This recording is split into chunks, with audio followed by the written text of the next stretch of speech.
आज भारत पर 50% टैरिफ लगाकर मनमानी करने की डोनाल्ड ट्रंप की कूटनीति फेल हो रही है और भारत से संबंध बिगाड़ने की वजह से आज डोनाल्ड ट्रंप की अमेरिका में ही आलोचना हो रही है। इसलिए आजकल ट्रंप के करीबी लोग काफी परेशान हैं। अब ट्रंप को बचाने के लिए उनके ट्रेड एडवाइजर यानी व्यापार सलाहकार पीटर नवेरो भारत पर ज्यादा टैरिफ लगाने का आरोप लगा रहे हैं। वो कह रहे हैं कि भारत तो खुद ही टैरिफ का महाराजा है। ट्रंप के सलाहकार रशिया और यूक्रेन युद्ध के बारे में आरोप लगाते हैं कि उस संदर्भ में भारत पर ये जो 50% टैरिफ लगा है ये बिल्कुल सही लगा है, वो इसे सही मानते हैं। जबकि सच ये है कि रशिया और यूक्रेन युद्ध से आज सबसे ज़्यादा मुनाफा खुद अमेरिका के राष्ट्रपति डोनाल्ड ट्रंप कमा रहे हैं और ये बात खुद ट्रंप के ही वित्त मंत्री कह रहे हैं। उन्होंने कहा है कि ट्रंप खुद यूक्रेन के लिए हथियारों को बेचने के लिए 10% ज्यादा कीमत ले रहे हैं।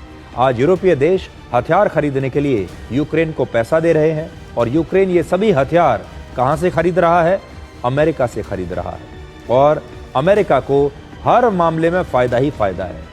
ट्रंप के मंत्री के 10% वाले बयान के बाद पूरी दुनिया में ट्रंप को मिस्टर 10% कहकर बुलाया जा रहा है और उनकी आलोचना हो रही है। ट्रंप के नए दोस्त पाकिस्तान के राष्ट्रपति आसिफ अली जरदारी को भी मिस्टर 10% एक जमाने में कहा जाता था। उन पर आरोप था कि पाकिस्तान सरकार में वो किसी भी प्रोजेक्ट की मंजूरी तभी दिलवाते थे जब उन्हें 10% कमीशन मिलता था।